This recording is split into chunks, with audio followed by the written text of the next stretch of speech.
viens d'entendre un mot qui vient me faire réagir tout de suite au sujet de... le sujet que j'ai à traiter, qui est... Mon sujet, c'est la subversion. Mais je viens d'entendre Trollma qui parlait de censure. Je crois bien que c'est un mot qui a beaucoup à faire, vu que la subversion, dans l'état de forme, c'est immédiatement quelque chose qui amène à la censure, sous plein de formes, et en particulier ceux qui transportent l'essentiel de la subversion pour le moment. On en parle beaucoup, les médias, donc les journalistes, qui s'auto-censurent, parce qu'il faut qu'ils soient conformes, qu'il faut qu'ils soient corrects, qu'il faut qu'ils soient formatés. Voilà. Alors, en fait, c'est un sujet que vous avez tous en tête, subversion, vous savez tous bien, en gros, ce dont il s'agit. Mais moi, ce qui m'intéresse vraiment, c'est le langage. Alors, c'est ce que nous avons tous en commun. De moins en moins, d'ailleurs, vous avez remarqué.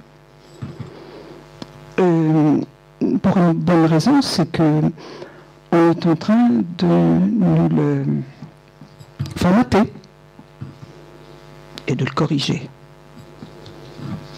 Alors, il y a quantité de documents. Je vais d'abord vous prier de m'excuser parce que comme il y a des gens qui sont bien placés là-haut, ils verront que je n'ai pas, comme les personnes qui ont pris la parole avant, des feuillets bien rédigés, pour des raisons, voilà. Après tout, on n'est pas nécessaire de donner les raisons, je vais censurer les raisons, mais dire que je n'ai pas eu le temps de mettre en forme tous ces petits papiers que vous allez voir apparaître. La subversion, c'est subvertir, c'est inverser, renverser, c'est évidemment trahir quelque part, et tout ça a bien quelque chose à faire avec ce dont on a sûrement tous entendu parler, qui est que au début, il y avait le verbe, la parole. Et cette parole, elle s'est incarnée. Et le Christ a dit « Je suis la voie, la vérité, la vie ». Sur ces trois thèmes, et très précisément depuis, on pourrait dire longtemps déjà, c'est sur ces plans-là que, évidemment, la subversion est très appuyée. Alors, je n'ai aucun titre particulier à venir présenter devant vous quelques réflexions comme cela, mais j'ai dit, la littérature est très abondante là-dessus, et des gens éminents ont commis des livres comme Arlo Upinski, avec la tête coupée par exemple. Je ne m'appuierai pas sur le livre d'Arlo Upinski, parce qu'il m'a fallu faire des choix. Il y a des éléments que j'ai évidemment utilisés, quelques citations que j'ai utilisées, et puis ces mots que, a priori comme ça, on voit d'abord maltraités dans leur sens. Je ne sais pas si, comme moi, vous avez déjà rencontré beaucoup de gens, mais je me suis adressée depuis 2 mois à un certain nombre de personnes à qui j'ai dit je vais étudier un petit peu subversion. Ah bon? De la langue? Oh. Non, bien sûr, vous avez raison, il y a des anglicismes, bien sûr, mais il faut vivre avec son temps. Mais enfin, arrêtez comme ça de voir des choses bizarres. Non, mais c'est le vocabulaire à la mode. Et d'ailleurs, dans le Figaro, avait-il lu la veille, n'est-ce pas? D'ailleurs, dans le Nouvel Observateur, ah oui, bien sûr. Alors, j'ai pas pu tellement échanger avec ces personnes et leur faire comprendre que ces mots ne sont pas là du tout par hasard. Certains mots. Alors, vous en connaissez beaucoup, j'imagine, beaucoup d'entre eux. Alors, les anglicismes, ça oui. On va régler tout de suite le cas des anglicismes, parce que je pourrais vous en sortir 350. C'est vrai que sur le plan... Il est vrai, il faut que je parle correctement. Il est vrai que sur le mode habituel, nous sommes maintenant accoutumés à entendre de l'anglais. Alors bon, on va commencer avec le week-end. Il est vrai que les Espagnols disent « el fin de semana ». C'est-à-dire qu'ils vivent très très bien en allant à la fin de la semaine. Mais nous, on a pris, ça faisait pas mal, on a pris le week-end. Évidemment, il y a quantité de gens qui font de l'engineering. Et puis, il y a toutes sortes de gens qui émettent des petits documents repliés, que moi j'adore sous le nom de dépliants. Mais non, ça s'appelle des flyers. Et bien sûr, bon, évidemment, il faut être à la mode. À côté de nous, quelqu'un m'a dit qu'il y avait, ah oui, il y a un paperboard. It's very useful indeed. Mais en réalité, il me semble que c'est tout simplement un tableau de papier. Vous avez entendu qu'il s'est craché en avion. Moi, je trouve que franchement, c'est pas très propre. Ça fait désordre. Hein? Je suis allé chez des amis, ils ont mis, évidemment, beaucoup d'attention à mettre la maison en ordre. Et alors, ils ont le front office et le back office. Ça fait quand même nettement mieux que tout simplement une arrière-cuisine. C'est pas ça la subversion. Ça, c'est de la stupidité. C'est de la facilité. C'est de la mode. Ce n'est pas par là que les idées fausses passent. Pas toutes. Si elles passeront par l'anglais, bien sûr, parce qu'elles sont probablement émises d'abord en anglais. Mais ce n'est pas par là qu'elles vont nous faire du mal. Donc on va laisser tomber. En revanche, quelques-uns de mes interlocuteurs ont perçu qu'il y avait des mots qui sont interdits. Et en voilà un en anglais. C'est gay. Ne soyez plus jamais autre chose que joyeux, allègre éventuellement, enfin bon, sans allusion à l'éducation nationale, mais il faut être joyeux, autre chose, pas gay, hein. Vous êtes prudent. Enfin bon, ça c'est votre choix après tout. Et la liberté étant une des 3 règles. Il y a des mots interdits, ça c'est sûr, et ceux-là font maintenant l'attention de pas mal de gens. Je pense que vous connaîtriez dans cette catégorie, par exemple, fasciste, patriote, nationaliste. C'est obscène. Alors bon, voilà. Il y a des mots qui sont utilisés autrement que s'aborder d'emblée. Alors là, ceux-là, ils sont multiples. On va être savant, on va dire polymorphe. Le progrès. Tout fait un temps que ça nous tient, ça fait au moins 2 siècles. Le progrès. Tout le monde progresse. Bon. Le mot moderne. Ah, celui-là. Il est aussi très, très riche. La croissance. Ça avance. Mais il y en a une, dernièrement, il y avait une croissance décroissante. Là, ça peut devenir inquiétant parce que c'est une parole officielle. Enfin bon, il ne faut quand même pas aller se révolter contre n'importe quoi. Un mot qui est carrément connoté positif, bien sûr que c'est la révolution. Tout le monde sait en dernier, et vous aussi, je suis sûr, vous avez entendu qu'on avait trouvé une nouvelle paire de chaussures révolutionnaires. On a sorti un modèle de voiture pour le prochain salon révolutionnaire. Il y a 3 jours, on m'a recommandé, et il faut bien, hein, parce que vous voulez quelquefois, une crème révolutionnaire. Je me suis méfiée parce qu'on ne sait jamais ce que ça peut donner. Finalement, je regardais mes cheveux gris, pas révolutionnaire du tout, et mes rides, mais je suis dedans. Et je suis sûr que vous avez rencontré des quantités de choses révolutionnaires. D'ailleurs, la révolution, ça marche. Alors il faut aussi être belle. il faut être... il ne faut pas être français. Ça, c'est un mot français. C'est pas... Non, c'est pas complètement tendance. Enfin, il faut être in. Il me semble que là, c'est la colonne de tout à côté. C'est encore en anglais. Enfin bon, on va être obligé tout le temps d'y revenir. Et on va me dire, mais bon, d'accord, ces mots sont... Mais ils sont pas seulement comme ça, un peu maladroits, pas toujours bien utilisés. Ils sont très volontairement polymorphes. Il y en a un certain nombre auxquels je m'arrêterai tout à l'heure. Il y a un autre mot qui est aussi un mot qui a une descendance fabuleuse, c'est la mémoire. Notre récent président vient d'aller encore inaugurer un de ces multiplissimes mémoriaux.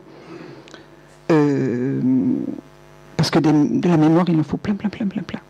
Sauf à l'école, vous le savez. Depuis 1970, il est interdit d'interdire, bien sûr, ça, hein, mais il est interdit d'apprendre par cœur. C'est une des raisons pour lesquelles j'ai eu d'énormes difficultés.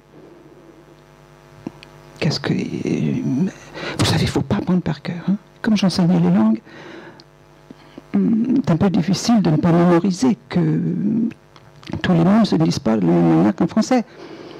Alors, eh bien, j'ai fait apprendre par cœur. Alors là, j'ai eu affaire à l'inspecteur. Ah, évidemment. Comment?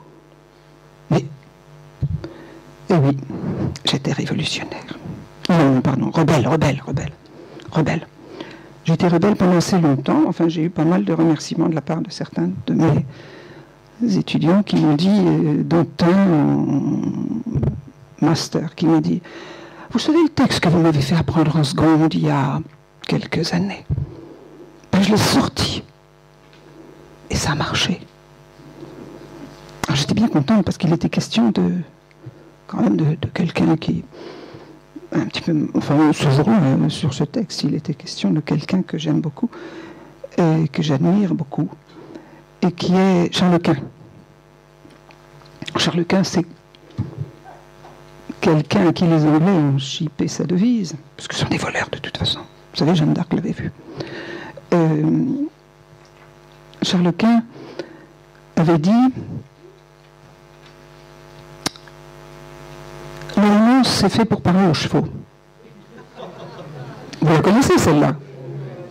Mais j'ai vu la donner en authentique, parce que je crois qu'elle est à peu près déformée comme il faut pas mal de temps. Il parlait latin aussi, mais là, elle n'est pas dans la catégorie, enfin dans les quatre. Hein. L'italien, c'est pour parler...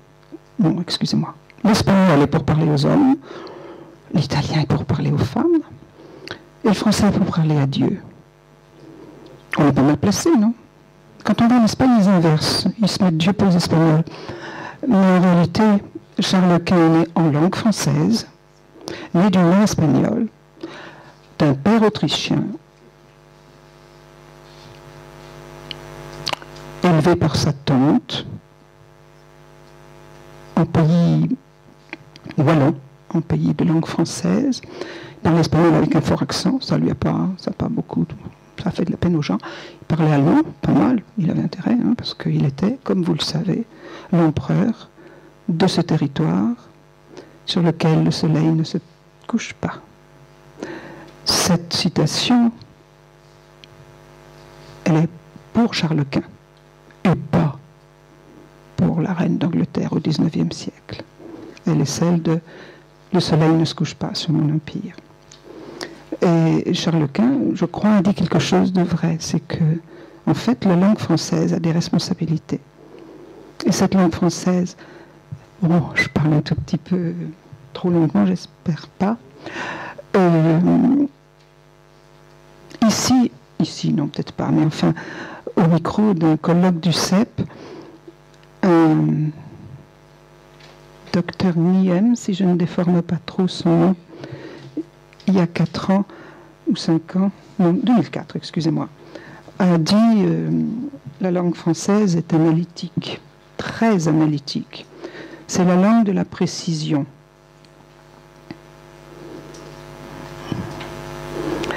On cherche à développer la raison depuis le XIIe siècle. Pensez à Abélard et Héloïse. Et la langue française est la plus apte à développer cette raison.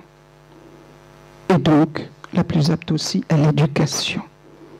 Alors évidemment, là, je vais sauter sur l'occasion de dire, de rappeler à vos souvenirs scolaires, France, mère des arts. Voilà, n'est-ce pas? Vous la connaissez, cette citation, bien sûr.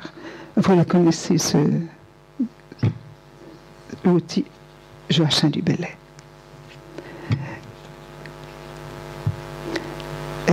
Du Bellay, XVIe siècle. France, mère des arts, des armes et des lois. La France au XVIe siècle, déjà, prend conscience de ses responsabilités. Du Bellay revenait de Rome, où il n'avait pas... Oh non, il était encore à Rome. Et il n'avait pas passé un très bon moment. Pourtant, Rome était moins folle qu'elle ne l'avait été avant, mais elle ne lui avait pas tellement plu. Alors il était très, très nostalgique. Et il ne s'adresse pas seulement à la poésie, à la bonne nourriture, aux fleurs, au beau climat, mais il est conscient de la responsabilité qu'a la France. Et dans la déformation du langage actuellement, je pense que tous, nous avons une responsabilité. J'ai parlé tout à l'heure de mes interlocuteurs, les premiers, que j'avais eus, tout simplement des amis ou des personnes que j'ai rencontrées, à qui j'ai pu dire que je préparais quelque chose. Je préparais. Et ils m'ont dit non, non, non, ne vous inquiétez pas. Mais vous savez, la langue évolue, les choses changent. À travers les siècles, il faut vivre avec son temps. Vous la connaissez, celle-là. Il faut vivre avec son temps, oui. Bon, c'est peut-être pas le plus heureux qu'on ait choisi, mais enfin bon, c'est le ciel qui nous a choisis pour cette époque. Et je crois que le ciel nous a demandé aussi, pas laisser, en ce moment, faire ce que disait encore ce docteur Nguyen, qui s'y connaissait. L'actuelle éducation, c'est l'avortement des esprits, des cœurs et de la pensée. C'est pas un hasard. C'est pas complètement quelque chose qui devrait nous laisser indifférents. Or, il continue et dit l'État en France, et ça ne date pas de moins que 1790, l'État en France essaie de confisquer toute l'éducation, cette éducation, et de la retirer aux parents. Il est très optimiste. Quelques paragraphes après, minutes après, il continue en disant « Mais c'est en vain, parce que c'est impossible. L'éducation ne dépend pas de l'État. » Alors là, vous le savez, pour le moment, c'est vraiment pas la conviction de nos élites. Avec ou sans aide, moi je trouve que l'élite, quelque chose qui ne fait pas totalement partie de la définition que j'ai leur... Bon, enfin bon. Non. La langue française, oui, a des responsabilités. Dans la déformation de la langue française, il est évident que d'abord et avant tout, ce que j'ai cruellement tout le temps envie d'appeler la déformation nationale, et pas l'éducation nationale, parce que l'éducation, c'est ce qui donne une forme, c'est ce qui donne un chemin. Éduquer, c'est conduire, c'est guider.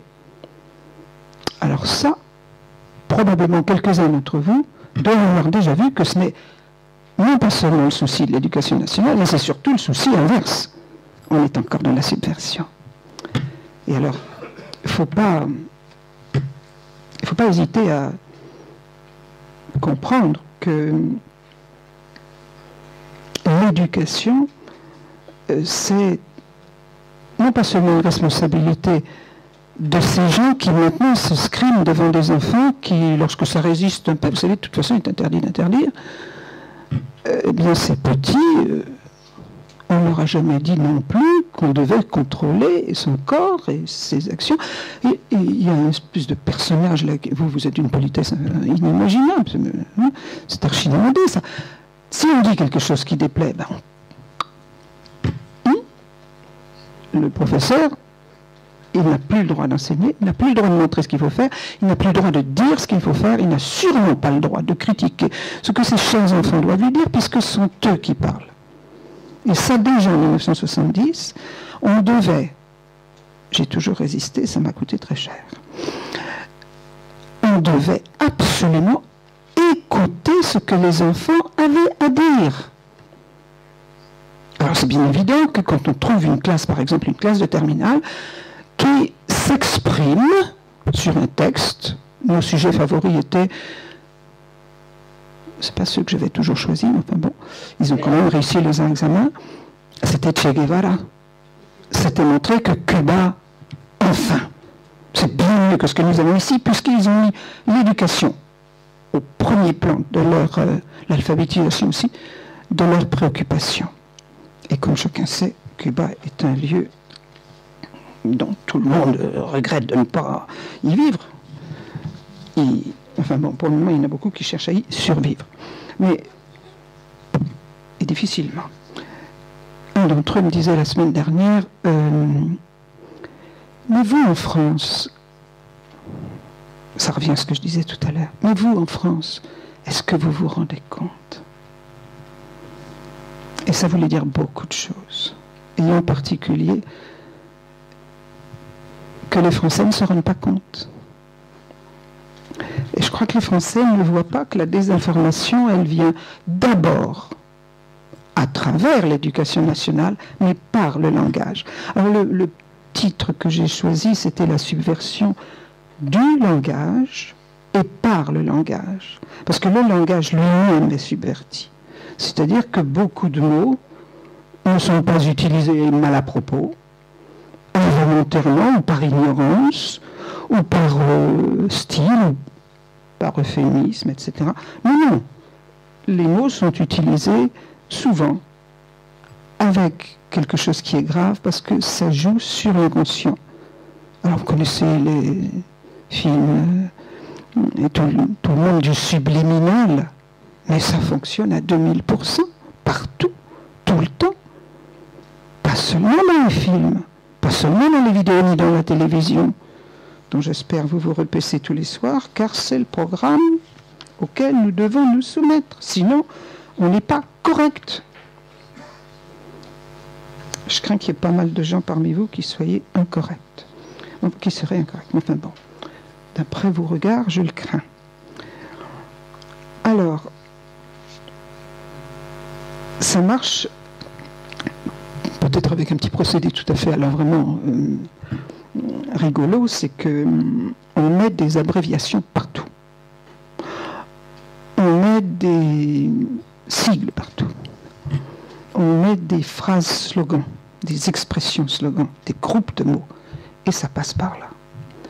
Alors bien sûr,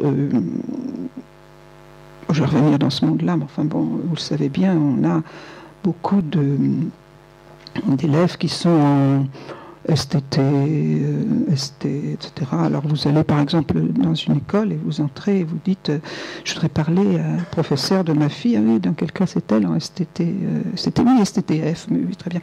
Attendez, je vais vous appeler le CPE.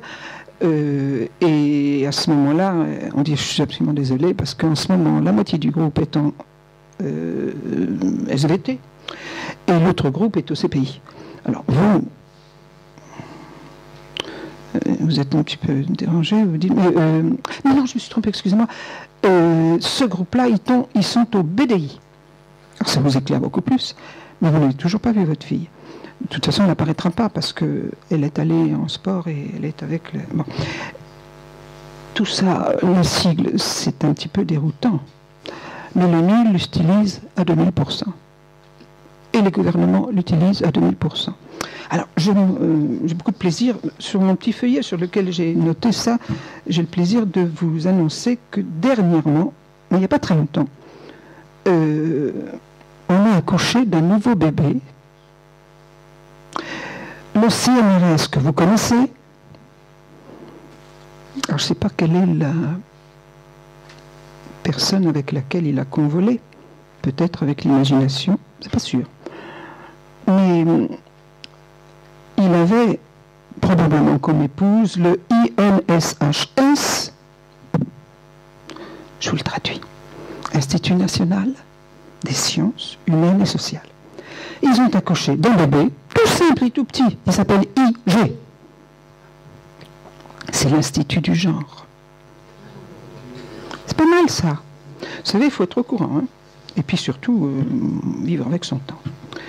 Enfin non, je vais revenir à quelque chose de peut-être un petit peu plus sérieux et dire que... Pardon? Micro. Oh, il est coquin celui-là, il me dérange. Pardon? Je vous demande pardon, madame. Ah, madame. Le genre. Je vais vous faire deux réponses. Le genre, a priori, là vous l'avez dit pour me choquer, pour me coincer, pardon. Le genre, d'abord c'est un terme qu'on utilise souvent en grammaire, mais comme la grammaire est devenue interdite, ce n'est pas l'Institut de grammaire. Soyez rassurés.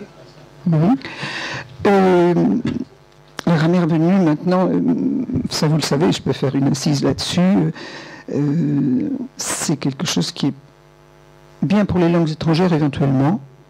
Il y a des gens comme les Allemands, par exemple, qui continuent à avoir quelques idées un peu précises sur la déclinaison et tout ça. Mais en français, non. La grammaire, non, c'est interdit. Je vais répondre à votre question. Le genre, madame, c'est le dernier né des sujets intéressants. Et si vous n'êtes pas au courant, il faut vous y mettre rapidement. Parce que sinon, vous ne saurez pas vous-même ni qui vous êtes, ni quelle conduite à tenir. Et vous allez vous trouver extrêmement perplexe, car ça va régler toute votre vie. Et c'est quand même déroutant. Enfin, moi, je pense qu'il faut conseiller à chacun de savoir ce que c'est que le genre, que je m'abstiendrai à ne pas qualifier de gender, parce que c'est la mode. Mais en plus, je sais, c'est pas tout à fait la même chose. Parce qu'en français, il n'y a pas donné exactement les mêmes tonalités qu'en anglais. Mais je laisserai aux anglicistes le soin de qualifier leur gender, qui certainement est aussi harmonieux que possible.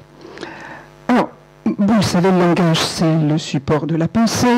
Nous allons revenir à des définitions tout à fait nobles. J'avais écrit ça sur mon document. Et en la modifiant, cette pensée, ou plutôt en le modifiant, pardonnez-moi, on exerce une influence sur la pensée et ça peut aboutir à son conditionnement. On a sorti les trois mots principaux. Le langage et la pensée et le conditionnement. Il est évident que désinformer les gens, subvertir la pensée, c'est évidemment les mettre dans une espèce de conditionnement qui va voir, évidemment, toutes sortes de bons moyens pour une série de mesures de la part des gouvernements destinées à falsifier la langue, à inventer des mots nouveaux qui vont être porteurs de mythes et à appauvrir, bien entendu, non seulement le langage lui-même, c'est pour ça que je parlais de subversion du langage, mais aussi à la transformer, et donc transformer la pensée, la subversion par le langage. Alors, la falsification, je vous en donne quelques exemples, elle consiste bien sûr à remplacer des mots et des expressions exactes par d'autres mots, d'autres expressions, et la plupart du temps, celles-ci sont faites pour créer un réflexe que l'on veut volontairement déclencher, afin, bien sûr, d'éliminer une pensée juste et presque certainement une discussion, c'est-à-dire une possibilité d'avoir là-dessus un avis. C'est un mot qui va devenir, un sens qui va devenir correct.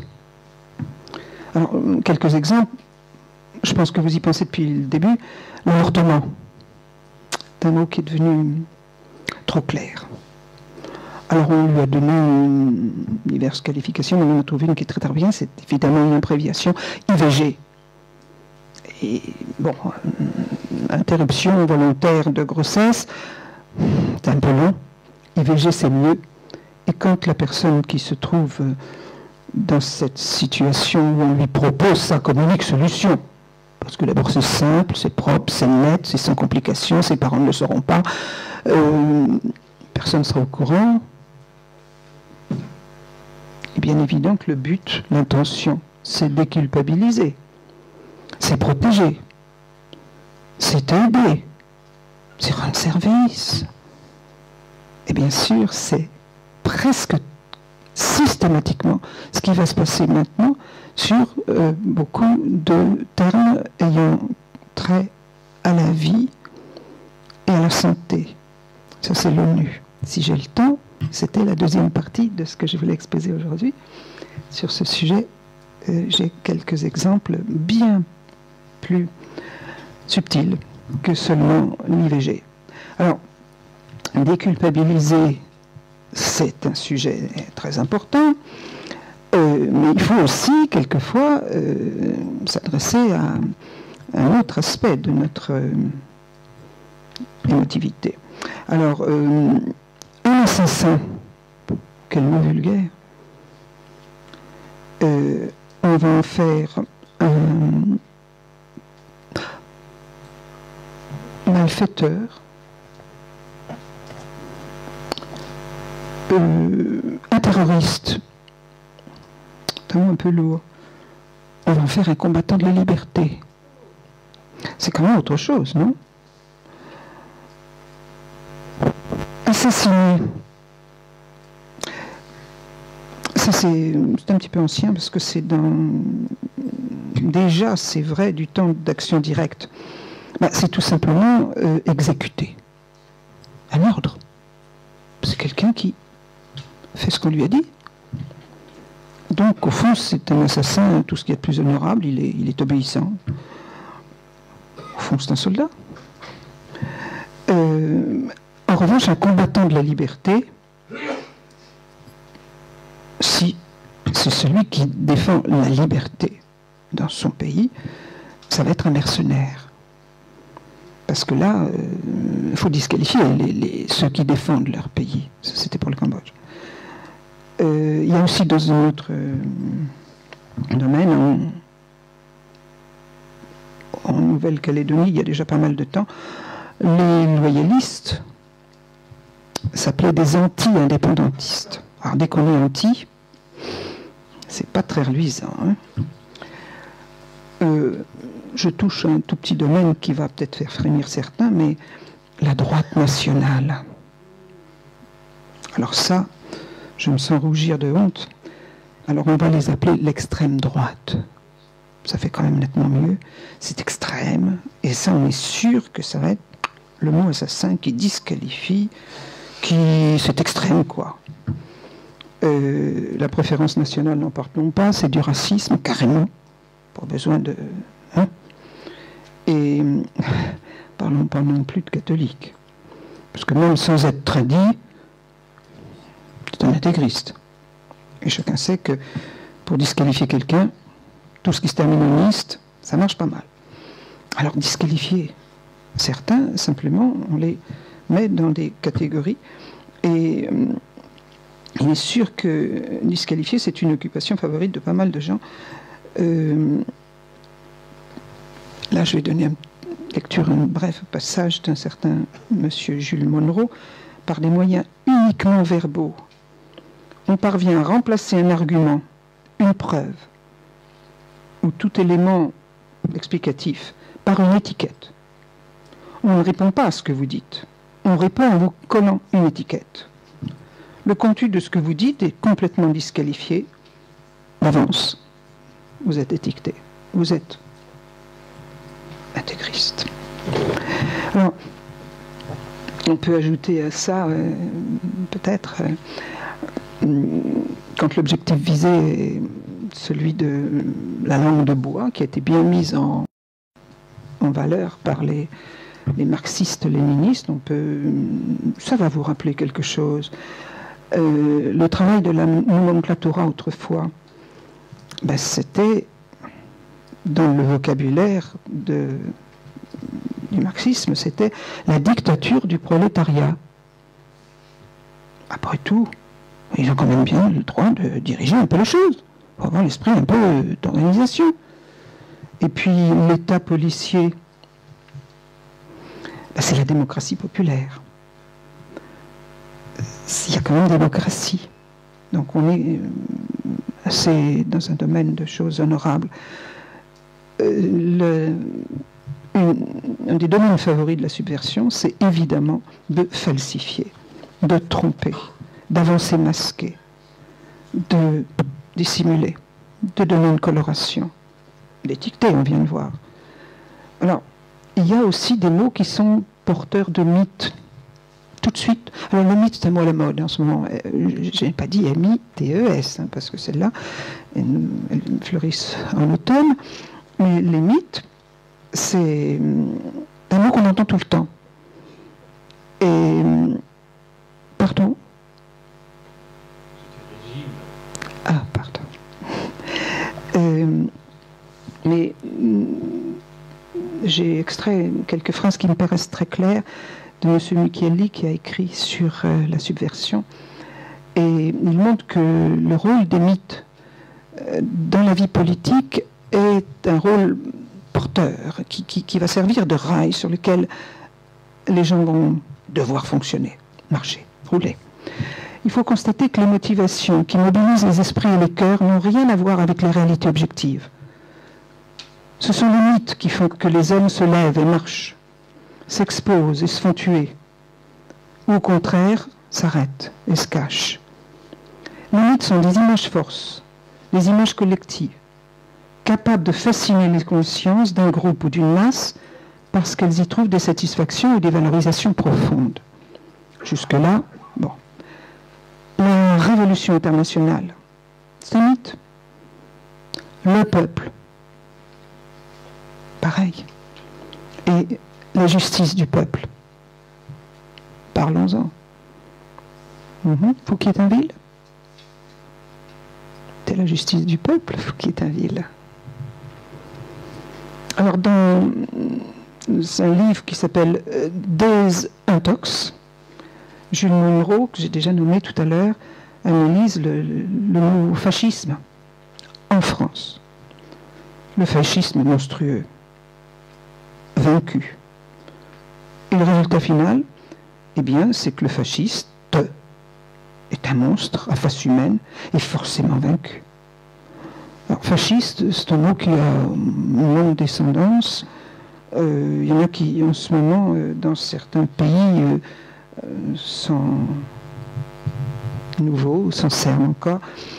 Je ne sais pas. Mais en 1945, si vous êtes désigné comme un fasciste, vous êtes magiquement, puisqu'ici nous sommes dans l'irrationnel du comportement humain, vous êtes magiquement identifié à ce qu'évoque toute la chaîne. Pacifiste égale hitlérien. Hitlérien égale tortionnaire des camps de concentration. Le personnage qui est traité de fasciste, si l'opération est bien réussie, on peut voir son image propre, pour ainsi dire, incorporée à une image publique préexistante, les esprits bien manipulés, les traits singuliers d'une figure personnelle ne sont plus aussi distincts pour lutter contre l'image publique du fasciste, qui incorpore l'image particulière de l'homme politique en question, et une variante de peu de signification en découle. Je réduis la phrase. Peu importe l'effet réel, seul importe l'effet produit. Par exemple, vous n'avez pourtant rien de commun, ni avec les nazis, ni avec les fascistes, mais vous êtes bien étiquetés. Alors, j'ai un petit rappel de quelque chose qui vient de se passer il n'y a pas tellement longtemps. Vous avez entendu probablement Claude Guéant, qui s'est avancé, Claude Guéant. Il a parlé de civilisation. Alors ça, civilisation. Déjà, c'est un mot dangereux. Parce qu'il faut toujours lui accoler le mot culture, qui fait partie de ces mots valises. Alors, Christian Damest, que vous connaissez peut-être, a commis quelque chose là-dessus pour le défendre, et je crois qu'il a dit quelques éléments intéressants, de cette espèce de folie des mots. Et son titre est intéressant, c'est La gauche ou la subversion du langage et la perversion de la pensée. Moi, je vais garder seulement, si vous le permettez, la subversion du langage et la perversion de la pensée, car je m'avance peut-être, mais je crois pouvoir dire que, bien malheureusement, il n'y a pas que la gauche. D'abord, existe-t-elle encore? Cette espèce de nébuleuse de pas mal de gens qui brassent des tas de choses, et ce n'est pas propre à la gauche, parce qu'il y a des tas de choses qui sont interdites, donc chacun essaye toujours de tirer un petit peu dans toutes les directions. Alors, M. Van Est a essayé de défendre Claude Guéant, qui avait osé affirmer que toutes les civilisations ne se valent pas. Là, il faut dire qu'il s'était fortement avancé, et on lui a opposé, par les paroles, je crois, de M. Van Est, le fait que Lévi-Strauss classait les cultures sans les hiérarchiser, ni privilégier les valeurs de l'une par rapport à l'autre. Et Léo Strauss souligne en plus que la présence ou non de l'anthropophagie dans une culture n'était pas totalement indifférente au jugement que l'on pouvait émettre à son sujet. Qu'en paroles nuancées, ces choses-là sont dites. Monsieur Guéant est un homme politique, conclut-il. Ce n'est donc pas un ethnologue. Il a le droit d'utiliser ce mot. Oui, bien sûr.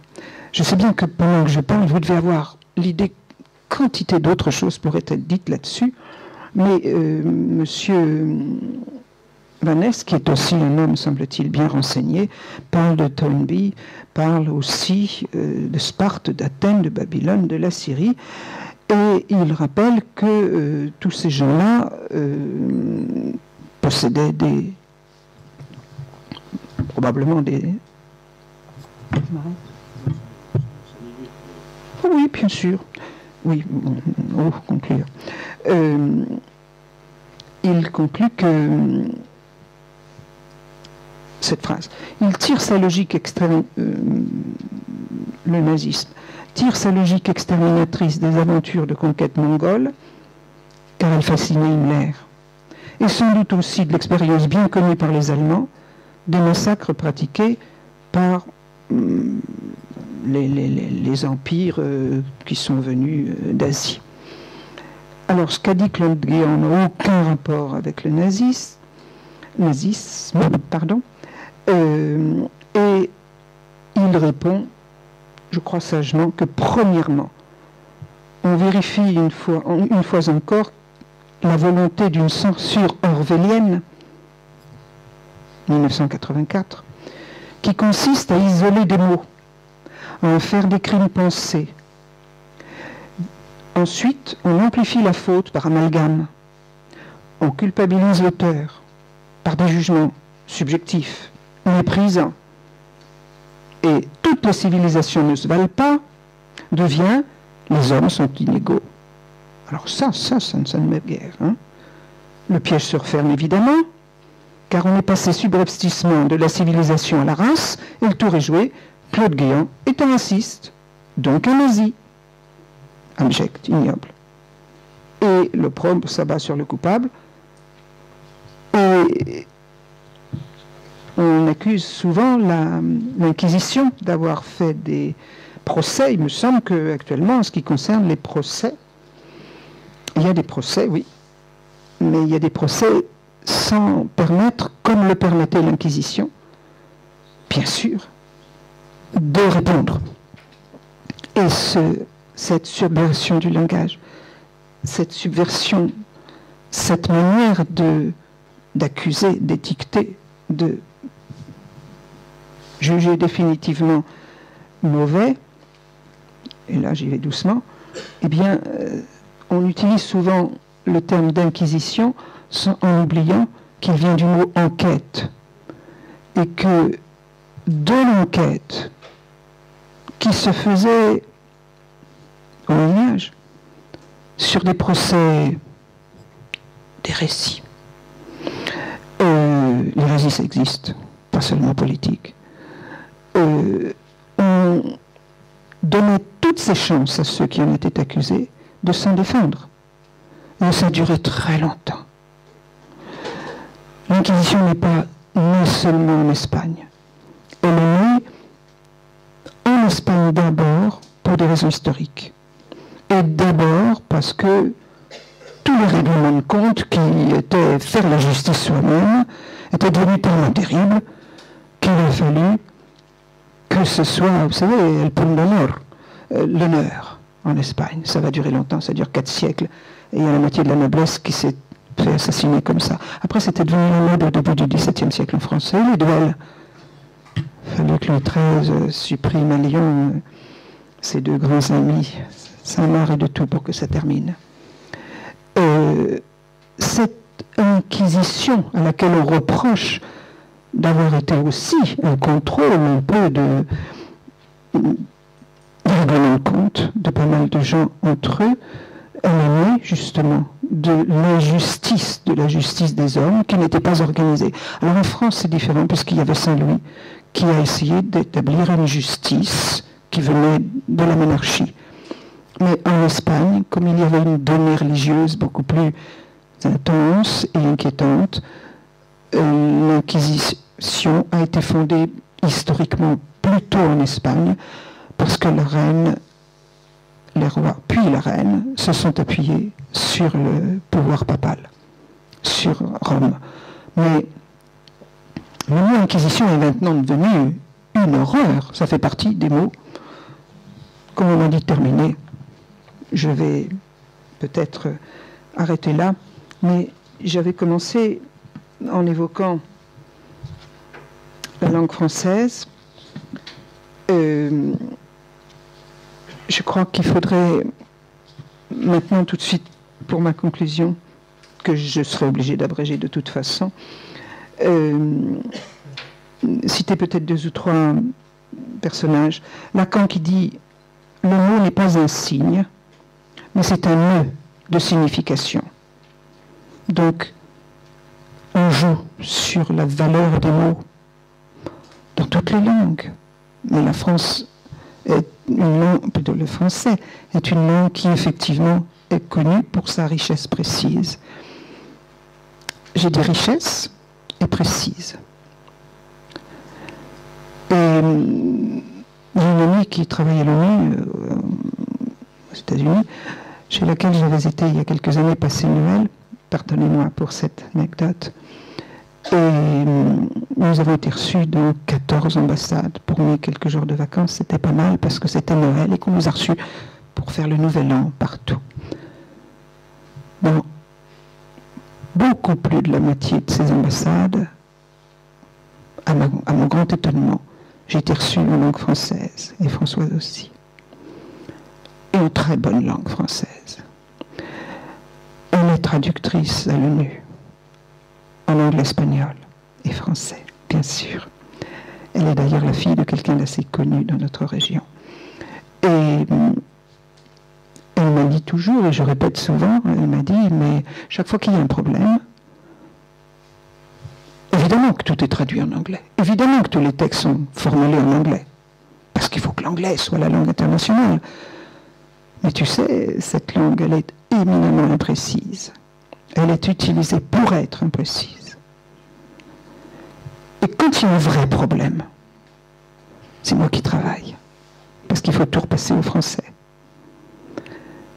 Voilà, c'est une des choses que j'avais envie de vous dire sur ce sujet, parce que je crois que c'est une des choses qui fait que nous avons des responsabilités. Marx dit le mot est une force. Oui, mais le bon mot aussi, pas le bon mot d'humour, mais le vrai mot. Le mot qui porte la vérité, qui dit la vérité. Ça, c'est celui-là en général qui nous est très, très, très nocif parce que la vérité, ça dérange. Et je ne résiste pas. Vous me donnerez encore une seconde. Oh, j'ai encore 5 minutes. Je veux dire que certainement, si je peux dire la règle d'or, la trinité de l'instrument de subversion. C'est la trinité de 1789, liberté, égalité, fraternité. Solzhenitsyn, vous le savez, quand il est venu au Luc, a fait un sort assez bien dit à cette belle trilogie. La Révolution française s'est déroulée au nom d'un slogan intrinsèquement contradictoire, irréalisable. Liberté, égalité, fraternité. Dans la vie sociale, liberté et égalité tendent à s'exclure mutuellement. Elles sont antagonistes l'une à l'autre. La liberté détruit l'égalité, et c'est même un des rôles de la liberté. L'égalité restreint la liberté. Quant à la fraternité, elle ne peut pas être de leur famille. Alors quand j'ai pas le temps, je vais vous dire qu'ils viennent donner deux mots importants à mon avis qui sont contradictoires et la famille sont des terrains sur lesquels, plutôt grâce à la contradiction, on peut toujours nous mettre en porte-à-faux avec un vocabulaire qui devient univoque. Et la famille, c'est un des points sur lesquels la subversion a la plus grande action. C'était là-dessus que j'aurais aimé m'exprimer un peu plus longuement, mais comme je n'en ai pas le temps, je ne continuerai pas à dire, sous forme précise, quels sont tous les moyens de la langue de bois, mais enfin je ne résiste pas à penser les termes charmants dont vous savez que lorsque vous avez besoin d'avoir quelqu'un pour vous aider à nettoyer votre maison, il faut une technicienne de surface. Que désormais les maîtresses d'école sont des professeurs d'école, des professeurs avec un E, vous l'avez entendu, parce que ce sont des maîtresses pour les enfants, que les stratégies éducationnelles et territorialisées, je n'ai pas le temps de vous donner la définition parce qu'il faut un siècle et demi, mais on n'est plus handicapé, on est en état de choc, on est en situation de handicapé. On n'est plus... etc. Un avortement, on a parlé d'IVG, ça commence à devenir un peu banal. Ça s'appelle maintenant une réduction embryonnaire. Moi, je pense que c'est quand même beaucoup mieux. Enfin... Nous n'entrerons pas dans le détail de certaines autres langues qui s'adressent à des champs différents, comme autrefois on parlait de confession, c'est ce que j'irai faire en sortant d'ici, parce que je pense que je n'aurais pas peut-être traité mon sujet tout à fait comme il convient, mais maintenant ça s'appelle un sacrement de la réconciliation. C'est bien plus explicite. Et puis, à la fin de la vie, il ne faut pas le dire parce que ça peut rendre triste la personne. Et puis, elle aurait un petit peu de temps peut-être pour se préparer. Alors, on appelle ça un sacrement des malades. Ça n'a plus rien d'extrême.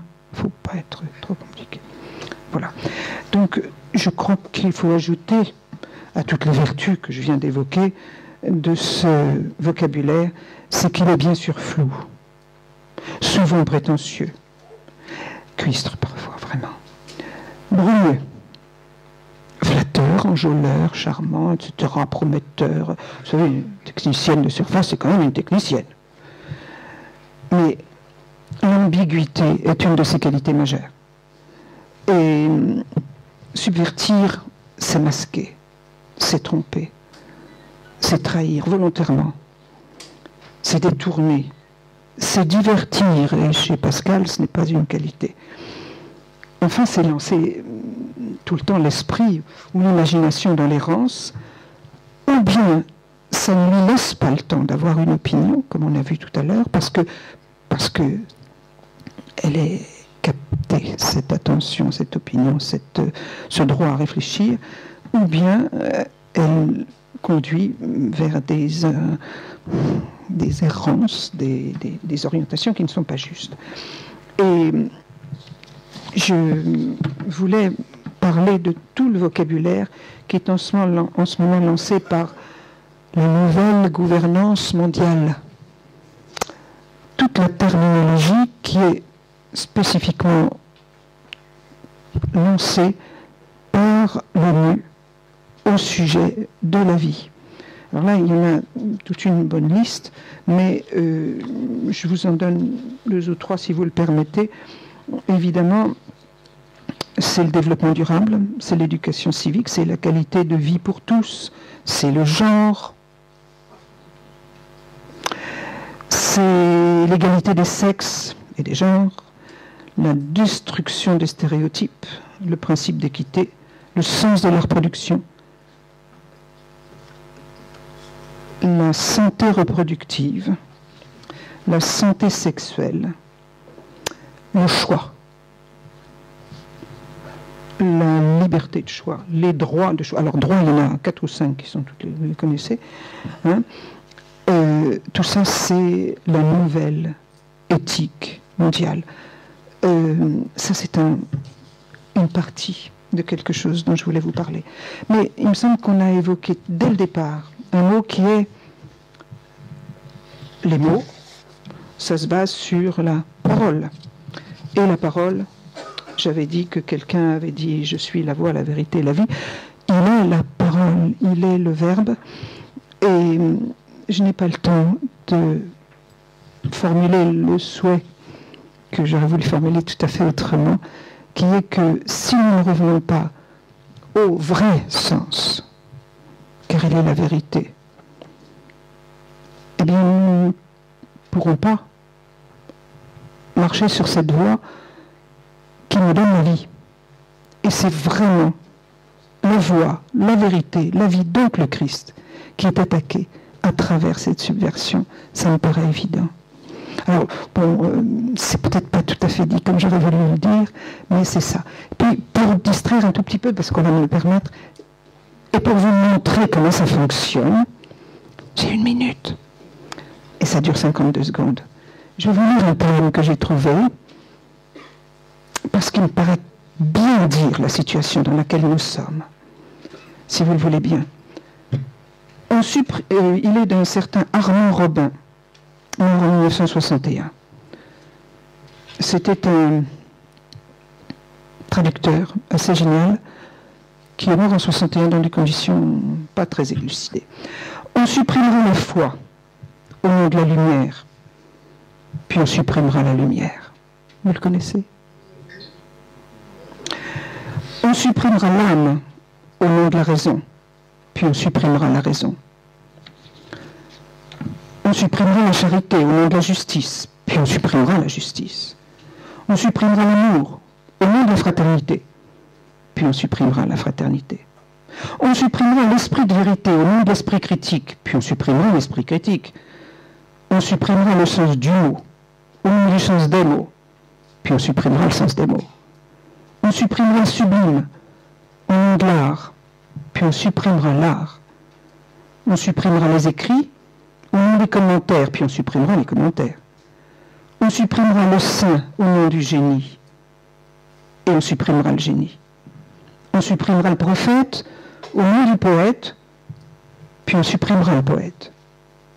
On supprimera l'esprit au nom de la matière, puis on supprimera la matière. Au nom de rien, on supprimera l'homme, on supprimera le nom de l'homme, il n'y aura plus de nom. Nous y sommes.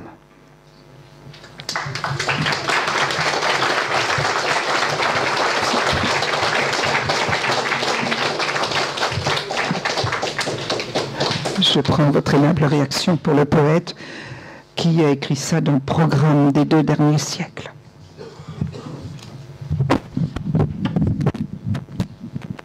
Merci Chantal Fischer pour cet exposé sur un sujet complexe, un sujet délicat, et que vous avez traité justement d'une manière tout à fait féminine, qui change du style plutôt masculin d'orateurs précédents. Et cette question de subversion au mariage est une question effectivement vitale le langage est le propre de l'homme. Toucher au langage de quelque manière, c'est toucher à l'homme. Et c'est pourquoi on dit que Confucius, auquel on posait la question, mais que feriez-vous si vous étiez au gouvernement, aurait dit, mais à ce moment-là, je rétablirais le sens des mots. Ce qui prouve que la question n'est pas d'aujourd'hui. Et c'est pour ça que j'aperçois ici quelqu'un qui va vous raconter une anecdote. Il voit très bien ce à quoi je fais allusion, mais qui est tout à fait dans l'esprit de cette conférence et qui va nous amuser. Merci Dominique. Oui, alors juste une anecdote, puisqu'on me le demande. C'était juste avant la précédente élection présidentielle. Dans un dîner de presse, je rencontre une personne qui s'appelle Madame Chirac et qui n'était que la femme du maire de Paris. Et le protocole était assez libre, et donc on était par table de 12, et elle avait réuni sur cette table des responsables jeunes. Il y avait une erreur, mais enfin des responsables jeunes d'associations. À la fin du dîner, elle sort un bloc et elle demande à chacun de ses responsables, avez-vous, si vous aviez l'occasion de rencontrer, par un hasard tout à fait évident, un futur président de la République, vous, les jeunes, qu'est-ce que vous auriez à lui dire ou à lui demander? Alors on a eu tout. On était 12 autour de la table. La première chose qui est arrivée, c'est naturellement des distributeurs de préservatifs un peu partout. On a eu le droit à toutes sortes de choses les plus baroques. Et j'étais un petit peu embêté parce que je me demandais bien ce que j'allais pouvoir lui dire. Et à ce moment-là, je venais de terminer le livre sur le sens des mots d'Isabelle Moral. Et je lui ai dit, écoutez, moi, si j'avais l'occasion de rencontrer le premier des Français, je lui demanderais de rassembler un aéropage de spécialistes, académiciens peut-être, mais enfin des gens maîtrisant bien la langue française, pour tenter de redonner le sens aux mots. Très bien. Elle prend des notes, et puis les choses, on se quitte, enfin, etc. Et l'année d'après, dans un autre...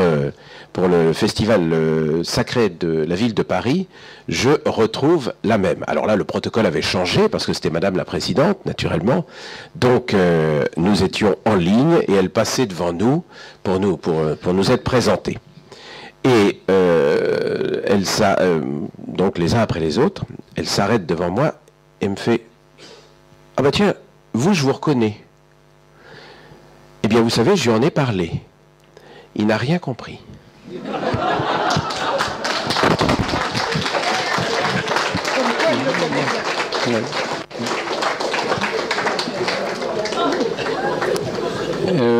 Bon, vu l'heure, je